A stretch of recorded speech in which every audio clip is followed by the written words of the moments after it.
नमस्कार दोस्तों, मुद्दे की बात में आपका स्वागत है। पीडीए में पीडी का मतलब पंडित भी है। ब्राह्मण सम्मेलन के मंच से अखिलेश यादव के इस बयान ने लखनऊ से दिल्ली तक सियासी गलियारों में एक हलचल तो मचा ही दी।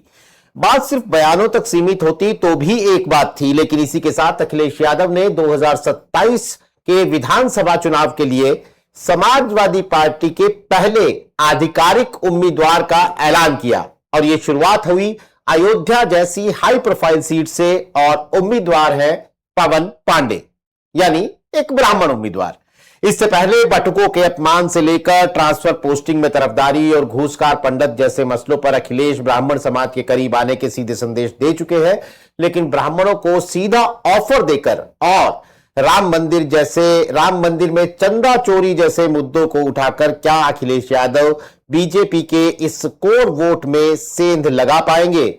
इससे जुड़े कई और सवाल हैं और पिछले दिनों की जो तमाम राजनीतिक गतिविधियां हैं उन पर बात करने के लिए हमारे साथ मौजूद है लेखक, साहित्यकार और वरिष्ठ पत्रकार मनोज राजन त्रिपाठी। मनोज जी, आपका बहुत बहुत स्वागत है। तो पहला सवाल तो मेरा वही है जो कल से चर्चा में है। बयान पीडीए में पीडी मतलब पंडित, ये अखिलेश यादव कह रहे हैं। फिर अयोध्या से पवन पांडे को उम्मीदवार बना दे रहे हैं। मंच से ब्राह्मण नेता जो सपा के हैं वो नारे लगा रहे हैं कि ब्राह्मण देगा जनादेश, मुख्यमंत्री होंगे अखिलेश। इस पूरे मंजर को आप समग्र रूप से कैसे देखते हैं? क्या लगता है आपको, ये कौन सी पॉलिटिक्स अखिलेश यादव की है? देखिए, जनेश्वर मिश्र यानी छोटे लोहिया, उनकी जयंती थी और जनेश्वर मिश्र समाजवादी पार्टी की स्थापना करने वाले अखिलेश यादव के पिता मुलायम सिंह यादव के चुने हुए संस्थापक सदस्यों में से थे। वो ब्राह्मण थे, लेकिन उन्होंने बहुत सारे गैर ब्राह्मणों को भी लीडर बनाया है जो इस समय भी पार्टी में काम कर रहे हैं। उनकी जयंती थी और जयंती पर इससे बेहतर क्या मौका था कि जब ब्राह्मण भारतीय जनता पार्टी से नाराज हो, और ब्राह्मण के पास एक चीज ये कि विकल्प कौन है और दूसरा ये कि क्या भारतीय जनता पार्टी ब्राह्मणों को फॉर ग्रांटेड ले रही है। ऐसे में ये सम्मेलन खासा अहम हो जाता है और जब चुनाव की चौखट पर खड़ा हो उत्तर प्रदेश, तो यहां पर अखिलेश यादव ने लगातार जो पिछले कई दिनों से चल रहा है, कई लगभग महीने भर से चल रहा है। अगर आप अभिमुक्तेश्वरानंद का उदाहरण लेंगे तो अभिमुक्तेश्वरानंद ने जैसे ही योगी की मुखालफत शुरू की माघ मेले को लेके, उसके बाद उन पर जिस तरीके से यौन शोषण के आरोप एफआईआर दर्ज हुई पास्को में और बटुकों को शिखा खींच खींच के पकड़ के मारा गया, फिर जब एफआईआर करने वाला एक और व्यक्ति जिसका नाम आशुतोषानंद है, उसने इस बात का ऐलान कर दिया कि मैंने कुछ नेताओं और अफसरों के कहने पर अभिमुक्तेश्वरानंद के खिलाफ फर्जी एफआईआर की, और अब अभिमुक्तेश्वरानंद लगातार योगी आदित्यनाथ के खिलाफ फुल्ली 1000 वॉट के साउंड पर वोकल हो चुके हैं। वो लगातार योगी आदित्यनाथ के खिलाफ बयानबाजी कर रहे हैं। इसको देखते हुए अगर आप गौर करें तो लगातार जहां जहां अभिमुक्तेश्वरानंद जा रहे हैं, अखिलेश यादव या उनके परिवार का कोई ना कोई सदस्य वहां जरूर मौजूद रहता है और उन्होंने लगातार अभिमुक्तेश्वरानंद का साथ दिया। दूसरा मुद्दा अयोध्या में राम मंदिर में चढ़ावा चोरी का जो मुद्दा है, ये पहले ही 5 जून को 80 लाख रुपया पकड़ा जा चुका था। उससे पहले जो चोर थे, जो चढ़ावा चुरा रहे थे, गिनती करने वाले लोग, वो भी पकड़ गए थे, लेकिन चंपत राय इन सबको रुपया बरामद करने के बाद सबके खिलाफ कोई कार्रवाई नहीं कर रहे थे। लेकिन अचानक एक दिन बाद ये बात मंदिर से लीक होती है और लीक होके अखिलेश यादव तक पहुंचती है और अखिलेश यादव इस पूरे मसले का खुलासा कर देते हैं ट्वीट करके। कुछ दिन तक यही बात चलती है, अखिलेश यादव तो राम मंदिर ही नहीं आए, वो कौन होते हैं मंदिर का चढ़ावा चोरी का खुलासा करने वाले? मुलायम सिंह ने कार सेवकों पर गोली चलाई थी, इनको कैसे अधिकार है कि वो बोल पाए? तो भाई जो मंदिर में थे वो चोरी कर रहे थे। और क्या चोरी का खुलासा करने के लिए 21 बार मंदिर जाने की कोई आरता है क्या? ऐसा नहीं। अखिलेश यादव ने इसको पूरी तरीके से लगातार कैंपेनिंग की। अखिलेश यादव के लिए चढ़ावा चोरी का जो सूत्र था वो पवन पांडे, क्योंकि पवन पांडे अयोध्या में ही रहते हैं। उन्होंने, पवन पांडे ने इस पूरे मसले को नहीं उठाया बल्कि अपने सुप्रीमो को दिया, और सुप्रीमो ने इस पूरे मसले को उठाया। जो जंतर मंतर वाले मसले के बाद, धर्मेंद्र प्रधान के इस्तीफे के बाद थोड़ा सा दबता हुआ दिखाई दे रहा था, साइडलाइन होता हुआ दिखाई दे रहा था, तो संसद परिसर में एक दिन पहले चढ़ावे के बक्से लेकर समाजवादी पार्टी की महिला विधायक, महिला सांसद, पुरुष सांसद सब वहां चढ़ावा चोरी का एक प्रारूप, एक सटायर कर रहे थे। अगले दिन पप्पू यादव बैठे और पप्पू यादव स्क्रिप्ट में प्रॉब्लम हो गई। बिल्कुल अंदर की बात बता रहा हूं, उसकी स्क्रिप्ट में प्रॉब्लम हो गई। पप्पू यादव साधु के वेश में थे, भगवा पहने हुए थे, त्रिपुंड तिलक लगाए हुए थे। उनको वो बक्सा लेके नहीं भागना था, भागना किसी दूसरे आदमी को था। मैं बिल्कुल परफेक्ट चीज बता रहा हूं आपको जी। वो भागना किसी और को था, लेकिन पप्पू यादव के दिमाग से पूरी स्क्रिप्ट उतर गई और साधु लेके भाग गया। अब वहां से भाजपा को इसको लगातार काउंटर करना ही था, तो भाजपा ने इसको तत्काल काउंटर किया और कहा कि कांग्रेस, पप्पू यादव और समाजवादी पार्टी, ये सब लोग ये बता रहे हैं कि जो इस देश का संत है, इस देश का साधु है, वो चढ़ावा चोरी कर रहा है। ये सीधे संतों पर निशाना साध रहे हैं। गौर कीजिएगा, ठीक अगले दिन अखिलेश ने बजरंगबली और श्री राम के किरदार निभाने वाले कलाकारों को सपा के कार्यालय में बुलाया और उनको 51 हजार रुपया इनाम में दिया। और ये साफ तौर पर बताया पवन पांडे ने भी और राजीव राय ने भी कि हम इसमें शामिल नहीं थे, हमारा पप्पू यादव से कोई लेना देना नहीं है। यानी चढ़ावा चोरी के मुद्दे से समाजवादी पार्टी ने तत्काल कन्नी काट ली, जबकि वो जंतर मंतर में भी कांग्रेस के साथ थे जी। प्रधानमंत्री के घर पर जो धरना हो रहा था उसमें भी साथ थे और लगातार साथ थे। लेकिन इस मामले में उन्होंने तुरंत कन्नी काटी, क्योंकि 2027 उनको लड़ना है। ये करते हुए अखिलेश यादव ने ये जो धर्म का मुद्दा उठाया, राम मंदिर का मुद्दा उठाया, ये जब सनातन शब्द आता है सामने तो एक परसेप्शन जाता है कि सनातन का मतलब ब्राह्मण।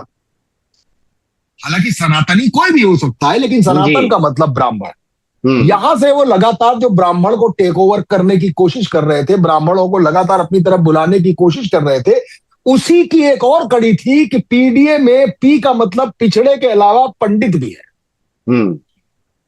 हालांकि नीरज जी बहुत साफ है कि ब्राह्मण कभी भी समाजवादी पार्टी का ट्रेडिशनल वोटर है ही नहीं। मैं ग्राउंड जीरो की भी बात आपसे करूं तो ब्राह्मण नाराज है बीजेपी से, ये पक्की बात है। लेकिन मैंने बहुत सारे लोगों से बात की है, उनका साफ तौर पर कहना है कि वी आर वेटिंग फॉर बहन मायावती। अब मायावती कब मायावती का रिमोट भाजपा दबाएगी, कब वो फील्ड में आएंगी। हालांकि वो भी ब्राह्मण सम्मेलन कर चुकी है और उन्होंने तो ये भी कह दिया है कि ब्राह्मण ही हमको सरकार में लाए थे, ब्राह्मणों की वजह से ही हम सत्ता में आए थे। उन्होंने इस कदर खोल दिए हैं अपने दरवाजे ब्राह्मणों के लिए।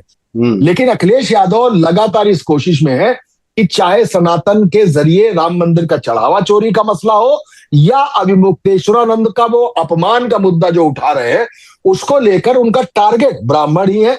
और देखिए 10 से 12% के आसपास ये ब्राह्मण है जी। और ये ब्राह्मण एक ऐसा ब्राह्मण है जो ज्योतिष भी करता है, मुहूर्त भी बताता है, सत्यनारायण की कथा भी करता है, आपको आजकल सावन के दिनों में रुद्राभिषेक भी कराता है। और ये ब्राह्मण अगर मंत्र भी जानता है तो इसकी वाणी जो निकलती है ये और वोटर अपनी तरफ और घसीटता है, एक नैरेटिव गढ़ने की कोशिश करता है। तो वो ब्राह्मण कैसे नैरेटिव गढ़े, कैसे सपा की तरफ आए, उसका नैरेटिव गढ़ने में अखिलेश यादव लगे हुए हैं। वो नहीं चाहते हैं कि मत चूको चौहान, मौका शानदार है, सत्ता से नाराज है। इस 10-12% वोटर को अगर हमारी तरफ आ गया तो 1-2% वोट तो ये दूसरा भी हमारे लिए ले जाएगा। 10-12 में से एक हिस्सा भी आ जाए। हाँ मतलब नहीं, मेरा कहने का मतलब है ब्राह्मण वोकल होता है ना। तो अगर एक पंडित जी किसी बरगद के नीचे चबूतरे पर 20 लोगों की सभा करें और उस 20 में ब्राह्मण कोई ना हो, दूसरी जातियों के लोग हो, तो वो कन्विंस करने की पावर रखता है जी। वो तुरंत गीता का, रामचरितमानस का एक श्लोक सुना देगा और धीमे से बताएगा कि कैसे अभिमुक्तेश्वर आनंद का अपमान हुआ और कैसे राम मंदिर में चंदा चोरी हुआ। तो अखिलेश यादव ठीक है, हम लोगों का चलन चाहिए। तो वो अखिलेश यादव का ये भी पॉइंट ऑफ व्यू है कि कैसे ये ब्राह्मण आए और कुछ वोट दूसरी जात का भी घसीट के ले आए, क्योंकि इसके अंदर कन्विंसिंग पावर है। इसलिए अखिलेश यादव पूरे ताकत, पूरा दम ब्राह्मणों पर लगाए हुए हैं। उनको मालूम है मुसलमान उन्हीं के साथ जी। आज के मुसलमान को ना अखिलेश यादव से टिकट चाहिए, ना किसी आयोग का अध्यक्ष या सदस्य बनना है, ना ही उसको अखिलेश यादव से कोई मंत्री पद चाहिए। वो सिर्फ हाथ जोड़े खड़ा है कि किसी तरीके से भारतीय जनता पार्टी की सरकार चली जाए। और इस प्रदेश में एक नया मुसलमान पैदा हुआ है, उसका नाम है यादव। तो वो यादव भी बिल्कुल इंटैक्ट है। वो दरी बिछाने के लिए तैयार है, पोस्टर लगाने के लिए तैयार है, वो नारेबाजी करने के लिए तैयार है। बस किसी तरीके से सरकार भारतीय जनता पार्टी की चली जाए। तो अखिलेश यादव यहां से बिल्कुल पक्के हो चुके हैं कि मुस्लिम और यादव कहीं नहीं जा रहा है। ब्राह्मण आ जाए, कुर्मी के अंदर थोड़ी सी ललक है इस तरफ, क्योंकि 11 में से 7 सांसद अखिलेश यादव के हैं जो कुर्मी है जी। तो कुर्मी का फ्लो दिखता है। ऐसे में अगर ब्राह्मण आ गया तो ब्राह्मण अगर सोशल इंजीनियरिंग के जरिए मायावती को सत्ता में ला सकता है, तो अखिलेश यादव भी शायद इसी सोशल इंजीनियरिंग में जुटे हुए। लेकिन आपने, मेरा अगला सवाल यही था कि क्या ब्राह्मण, अखिलेश यादव की कोशिश अपनी जगह, लेकिन क्या ब्राह्मण आएंगे क्या? तो आपने ये कहा कि वो मायावती का इंतजार कर रहे हैं, लेकिन मायावती का इंतजार कब तक होगा? मायावती का तो कोई एक्शन दिखता नहीं है ट्विटर के अलावा, या फिर कभी कभार कोई प्रेस कॉन्फ्रेंस, प्रेस विज्ञप्ति उनकी आ जाती है, वो भी सोशल मीडिया पर। तो ऐसे में आपको क्या लगता है कि क्या मायावती, अभी भी इतना वक्त बाकी है कि मायावती अपना कोई इक्का चलेंगी और अपने पुराने कार्डर, अपने पुराने बेस वोट के साथ साथ ब्राह्मण को भी लेके आ जाएंगी? कई बार वो मुस्लिम की भी बात करती हैं सोशल मीडिया पर, वो भी आ जाएगा। इतना वक्त और इतना मौका मायावती के पास बचा है क्या? मेरठ में जिस तरीके से एक दलित लड़की की हत्या की गई, उसको लेकर चंद्रशेखर रावण ने जिस तरीके से वहां प्रदर्शन किया जी। जिस तरीके से पुलिस के साथ मुचैटा किया, लेकिन उसी वक्त मायावती का एक ट्वीट आया कि जितने भी दलित हैं उनको प्रदर्शन की जरूरत नहीं है, उनको पुलिस की लाठी नहीं खानी है, हमें कानूनी रूप से काम करना है, क्योंकि अगर हम पर मुकदमा होगा तो हम मुकदमा लड़ने में अपनी ताकत लगा देंगे। तो काशीराम जी का भी कहना था कि हमें सड़क पे नहीं लड़ना, हमें अंदर ही अंदर तैयारी करनी है और सबको जोड़ना है जी। इसी तरीके से जंतर मंतर पर भी मायावती का बयान कुछ भाजपा सपोर्टेड ही लगता है। मैं एक छोटी सी बात आपसे कहना चाहता हूं, it's a food for thought only, मैं इसको कंफर्म करने में लगा हुआ हूं कि शायद ऐसी कुछ प्लानिंग चल रही है कि ओवैसी मायावती के साथ जुड़े। और एक और अंदर खाने की खबर है कि शायद राजभर भी मायावती के साथ लड़े। हालांकि वो है एनडीए का हिस्सा और अभी बड़ी मजबूती से खड़े हुए हैं, और ओम प्रकाश राजभर लगातार अखिलेश पर हमलावर भी है जी। तो मायावती, और मैं इसको कहने में गुरेज नहीं करता, मायावती का रिमोट सीधे सीधे भारतीय जनता पार्टी के हाथ में, और Bharatiya Janata party wait and watch की स्थिति में है कि अखिलेश यादव कहां तक जाते हैं। उसके बाद अगर मायावती का रिमोट ऑन किया गया और मायावती सक्रिय हुई, तब की बात एक अलग बात है। लेकिन मुझे लगता है कि अब ब्राह्मण कितने दिन और वेट करेगा, तो उसका एक प्लान बी भी अखिलेश यादव के पास है। वो प्लान बी ये है कि पहले तो वो ब्राह्मणों को खींचे अपनी तरफ। 2024 की जो टिकट डिस्ट्रीब्यूशन था, उसमें उन्होंने बहुत करीने से ब्राह्मणों को, जहां ब्राह्मण जीत रहे थे वहां ब्राह्मणों को, जहां पे कुर्मी जीत रहे थे वहां कुर्मियों को, इस तरीके से टिकट दिए थे। इस बार अगर अखिलेश यादव ने ब्राह्मणों को ज्यादा टिकट दिए उन सीटों से जहां पे वो लड़ने वाले हैं, तो एक काम तो ये होगा, वो स्मार्टनेस जो 2024 में थी। प्लान बी है कि कांग्रेस जब साथ आती है तो ब्राह्मण को कांग्रेस से गुरेज नहीं है, क्योंकि कांग्रेस ने ही सबसे ज्यादा ब्राह्मण मुख्यमंत्री उत्तर प्रदेश को दिए। वो कॉम्बिनेशन ब्राह्मणों को अट्रैक्ट करने का एक ज्वाइंट ऑपरेशन हो सकता है विद कांग्रेस। इसको देखते हुए लगता है कि अगर अखिलेश यादव खुद को और राहुल गांधी को ज्वाइंट तरीके से यूपी के लड़के वाले अंदाज में अगर एक बार इकट्ठा करके ये इस्टेब्लिश कर देते हैं कि हम ब्राह्मणों को मिला रहे हैं, हम सारी जातियों को मिला रहे हैं और कांग्रेस तो ब्राह्मणों की पुरानी खैरख्वाह है, तो ब्राह्मण शायद कांग्रेस के नाते वाया कांग्रेस समाजवादी पार्टी की तरफ चले जाए। ये अखिलेश यादव का प्लान भी मुझे लगता है। इसमें एक चीज और भी आप देखते हैं क्या, क्योंकि ये वही थ्योरी है कि जो आप कह रहे हैं कि मतलब अगर ब्राह्मण को ये लगता है कि सरकार अखिलेश यादव की बन रही है क्या, तो ऐसी सूरत में वो सोचेंगे।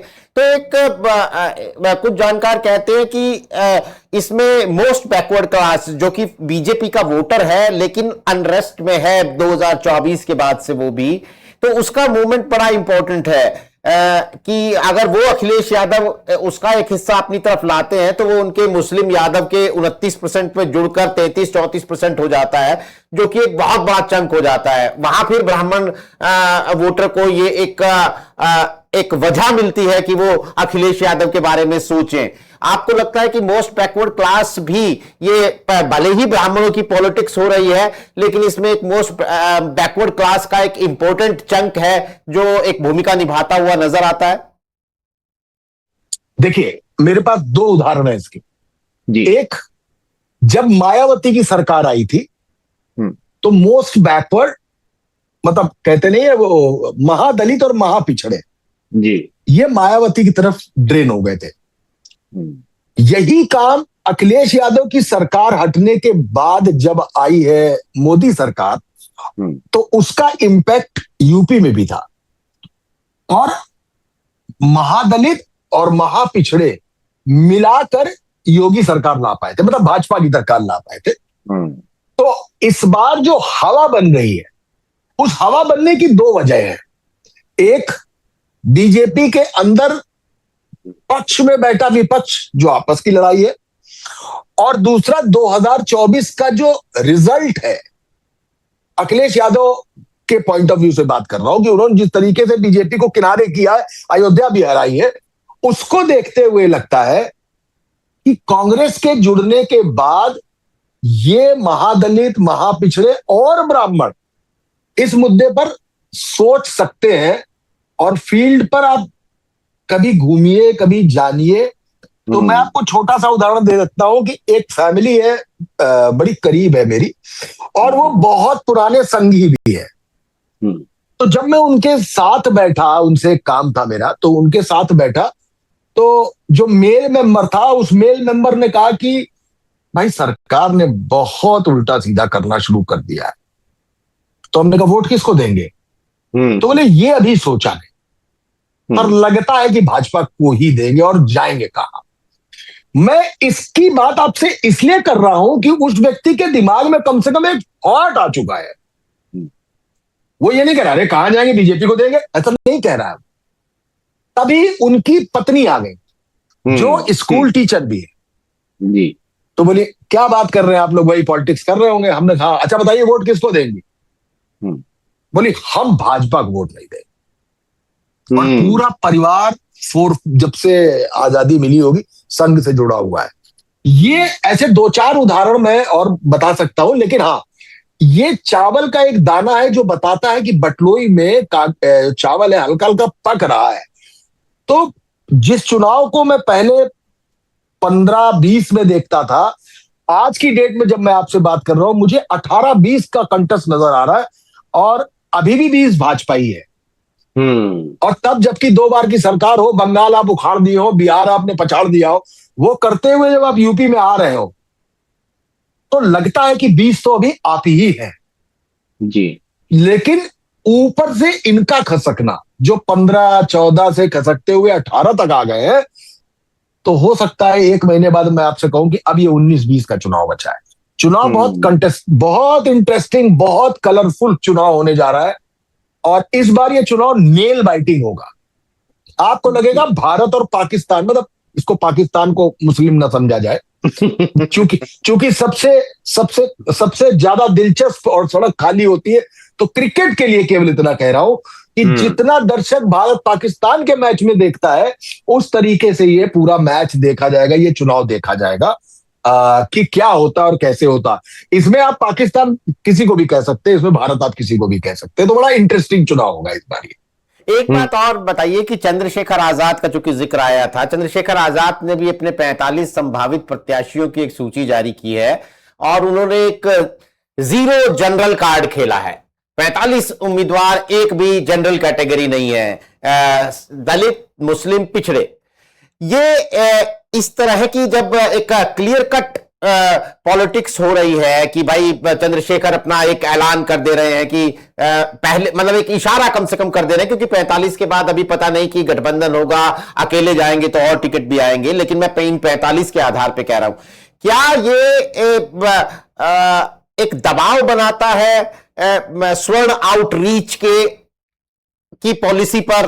क्योंकि अखिलेश यादव का भी तो बेस वोट यादव और मुस्लिम के बाद वहीं पे है ना, तो क्या अखिलेश यादव के ऊपर ये कोई दबाव बनता है कि भाई मैं अगर अब ये सबको साथ लेके चलने वाली पॉलिटिक्स करूंगा तो चंद्रशेखर आजाद जैसे प्लेयर हैं या फिर ओवैसी जैसे प्लेयर हैं जो उतरेंगे, जो मेरे वोट में कहीं कहीं सेंध लगाएंगे?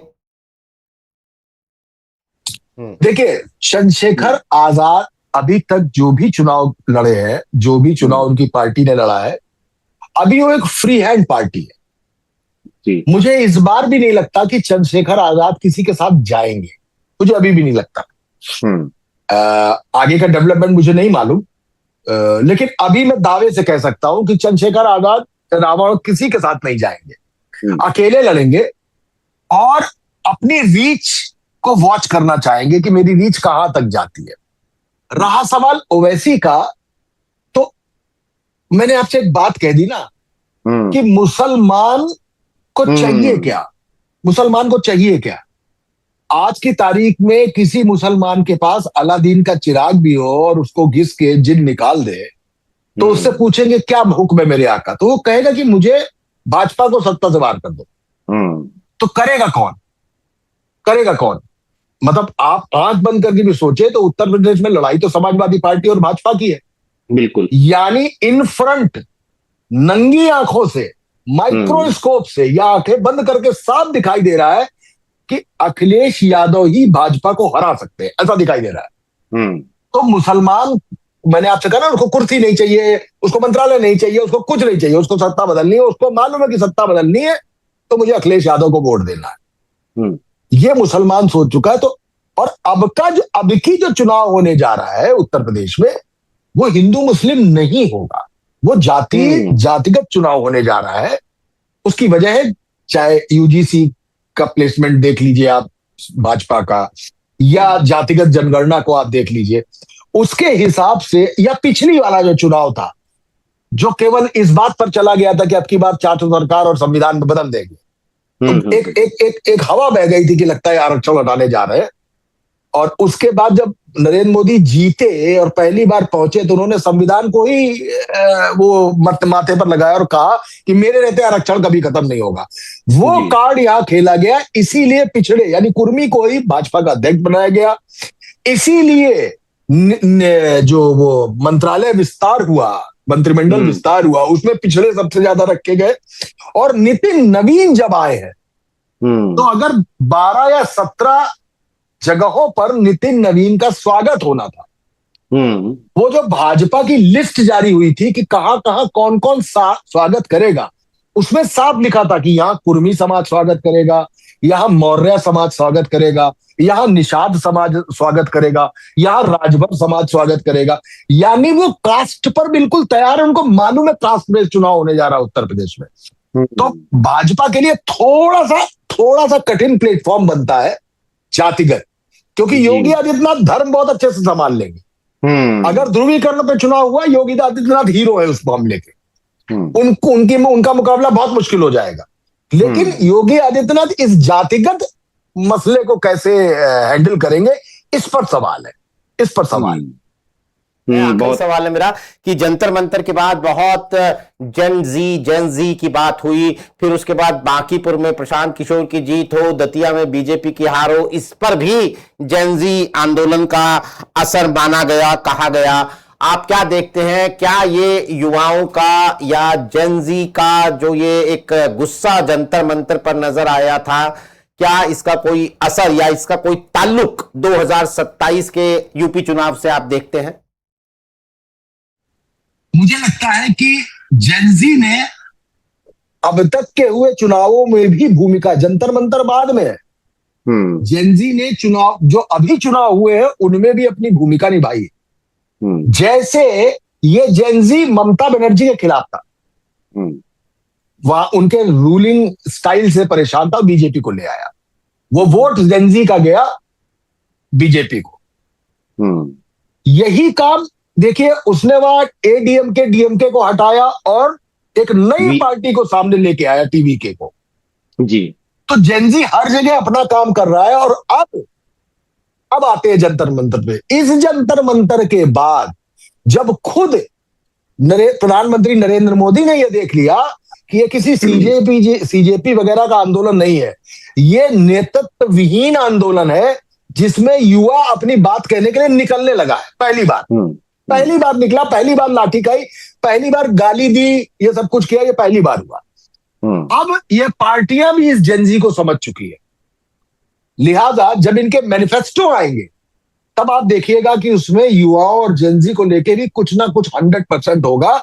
और मुझे लगता है कि ये जेनजी जो है, इसको किसी मंदिर मस्जिद से कोई मतलब नहीं है। जहां तक मैं इस जेनजी को पढ़ पाया हूं, मैं बहुत रिसर्च करता हूं और मैं बहुत अपनी किताबें भी, मेरा टारगेट ऑडियंस हमेशा ही वो बंदा रहता है जो आज का बंदा है। जैसे हम और आप बात कर रहे हैं, मैं वैसी किताब इसलिए लिखता हूं ताकि वो पढ़े। तो उनसे मेरा बहुत साबका रहता है। ये नहीं मानता इस चीज को, ये हिंदू मुसलमान नहीं मानता, ये जातिगत झंझट नहीं मानता। ये तो ये देख रहा है कि कहां क्या ज्यादा हो रहा है, कहां क्या कम हो रहा है। तो मुझे लगता है कि वो जो जेनजी चला आया है, बंगाल से लेकर तमिलनाडु से लेके, और इन सबको देखते हुए लगता है कि उत्तर प्रदेश में एक बड़ा फैक्टर होगा जेनजी अपने वोटों के जरिए। ये बहुत अलग काम करने जा रहा है इस बार।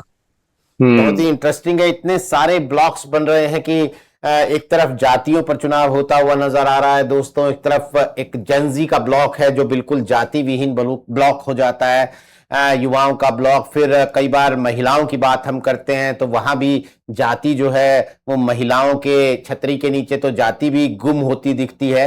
तो बहुत सारे फैक्टर्स हैं, बहुत सारे समीकरण हैं जो अभी बनने बिगड़ने बाकी हैं, उन पर हमारी नजर बनी रहेगी। लेकिन आज हमारे साथ इस कार्यक्रम में शिरकत करने, तफसील से सारी बात समझाने के लिए मनोज जी आपका बहुत बहुत शुक्रिया। तमाम दर्शकों का भी आभार। दोस्तों आज के लिए नमस्कार।